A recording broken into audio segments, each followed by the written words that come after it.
It was a chilly evening in the small town of Willow Creek, the kind where the wind carried the scent of pine and the promise of early frost. Clara Evans stepped out of her old hatchback, her coat threadbare at the cuffs, her glasses fogging slightly in the crisp air. She clutched a worn notebook, its pages crinkled from years of use, and adjusted the scarf around her neck. The neon sign of the Gilded Fork flickered above the restaurant's glass doors, casting a warm glow onto the cobblestone path. Inside, laughter and the clink of wine glasses spilled out, a world of polished silverware and pressed tablecloths. Clara paused, her breath visible in the dusk, and glanced at the sign again. She hadn't planned on eating here, not on her budget, but something about the place called to her, like a melody she couldn't quite place. Have you ever walked into a place where you felt invisible, only to realize you were seen in ways you never expected? For Clara, that moment was about to change everything. The hostess, a young woman with a sleek ponytail and a smile that didn't reach her eyes, barely looked up as Clara approached the podium. The dining room buzzed with well-dressed patrons, their voices a low hum of confidence. Clara's boots scuffed softly on the polished floor, and she caught a faint reflection of herself in the glass door, plain sweater, no makeup, hair tucked loosely behind her ears. She didn't belong here, and the hostess seemed to agree. "Do you have a reservation?" the woman asked, her tone clipped, her eyes already scanning the room for someone more important. Clara shook her head.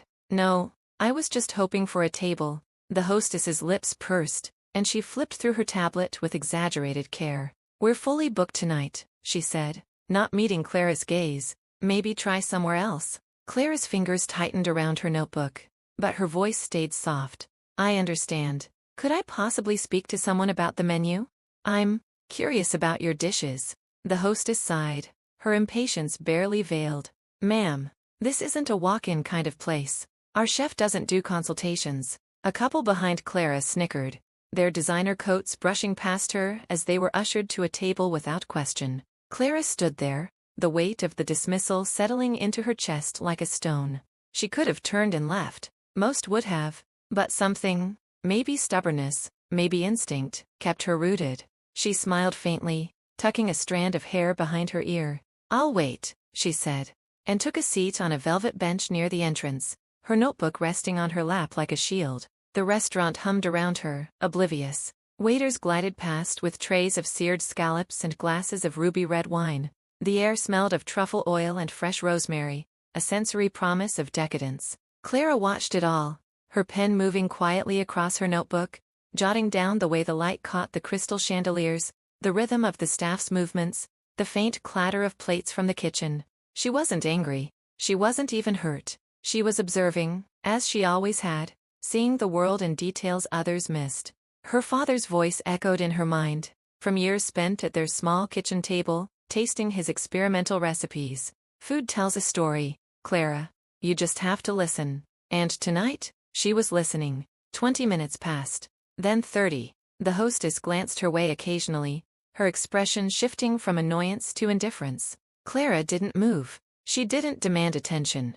She just waited, her pen scratching softly, her eyes catching every detail, the way a waiter fumbled a wine bottle, the way a dish returned to the kitchen half-eaten. Finally, a man in a crisp chef's coat emerged from the swinging kitchen doors. He was tall, with salt and pepper hair and a scar across his knuckles, the kind earned from years at the stove. Chef Daniel Harper, the name stitched in gold on his jacket, scanned the dining room with the intensity of a conductor before a symphony. His gaze landed on Clara, and he frowned, clearly puzzled by the woman sitting alone with a notebook. He crossed the room, his steps deliberate, and stopped in front of her. "You've been here a while," he said, his voice low but not unkind. "What's this about?" Clara looked up, her glasses catching the chandelier's light. "I was hoping to try your food," she said simply, "but I was told there's no room." Daniel's brow furrowed. He glanced at the hostess, who was now busy with another group, then back at Clara. "You're not here for a reservation, are you?" Clara hesitated, her fingers brushing the edge of her notebook. "I'm here because I love food," she said. "I wanted to see what your kitchen has to say."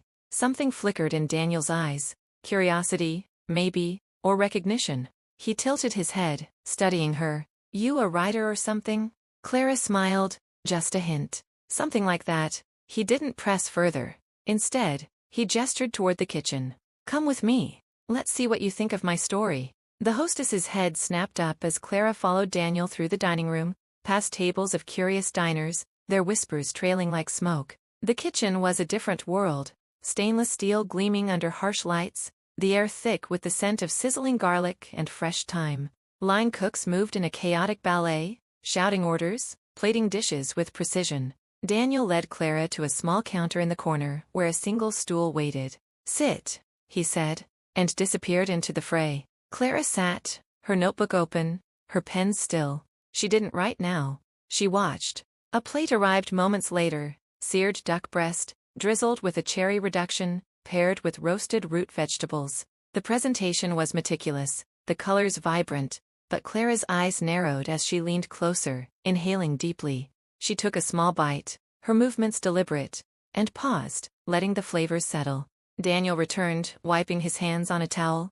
"Well?" he asked, his tone a mix of confidence and challenge. Clara set her fork down gently. "It's bold," she said. "The duck is cooked perfectly, but the reduction, it's too sweet. It overpowers the meat's earthiness, and the vegetables need a touch more acidity to balance the richness." Daniel's jaw tightened, but he didn't interrupt. Clara continued, her voice steady but kind. "Your kitchen has passion, but it's trying too hard to impress. Sometimes, simplicity tells a better story." The kitchen fell quiet, the clatter of pans momentarily stilled. A line cook glanced over, then quickly looked away. Daniel stared at Clara, his expression unreadable. Then, slowly, he nodded. "You've got a palate," he said. "Who are you, exactly?" Clara didn't answer directly. Instead, she reached into her bag and pulled out a small card, plain white with simple black text. She handed it to him. Daniel read it, and his eyes widened. "Clara Evans." "The Palate's voice?" he said, almost to himself. The name hung in the air like a struck note. The Palate's voice was a pseudonym known to every chef in the region, a critic whose reviews could make or break a restaurant. Her articles, published in a small but influential food journal, were revered for their insight and feared for their honesty. No one knew her face. No one knew her story. Until now. Daniel's face softened, a mix of respect and something like embarrassment. "I had no idea," he said. "Why didn't privately?" Daniel sent a waiter to clear the table and comped the meal, insisting Clara try another dish. This time, it was a delicate cod with a lemon herb sauce, simpler but executed with precision. Clara tasted it, her expression thoughtful.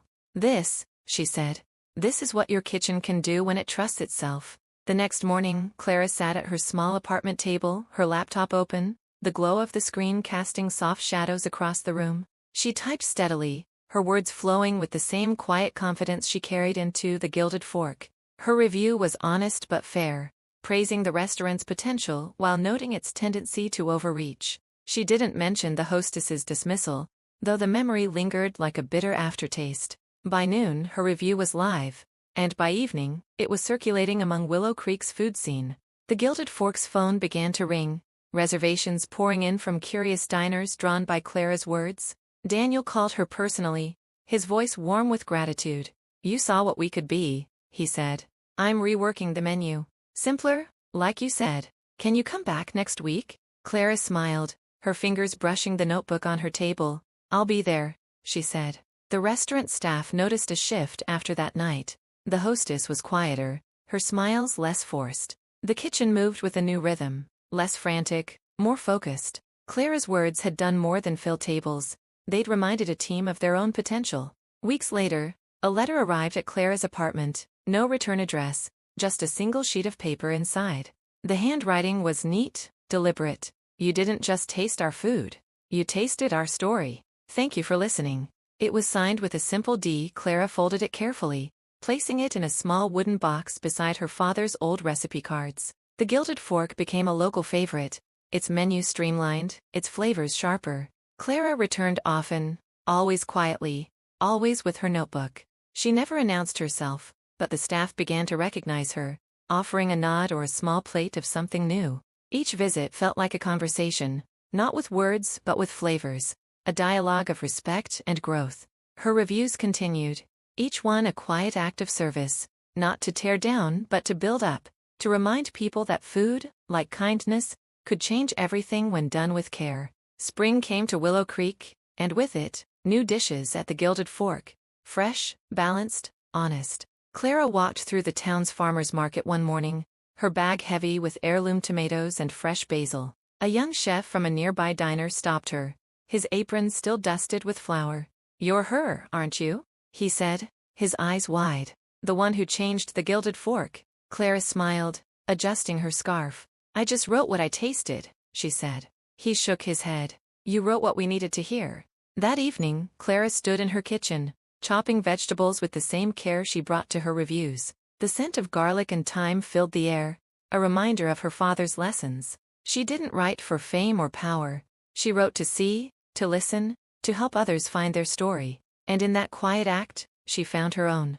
What story are you telling with the choices you make? If Clara's journey reminds you to look closer, to see the potential in the overlooked, then share this tale.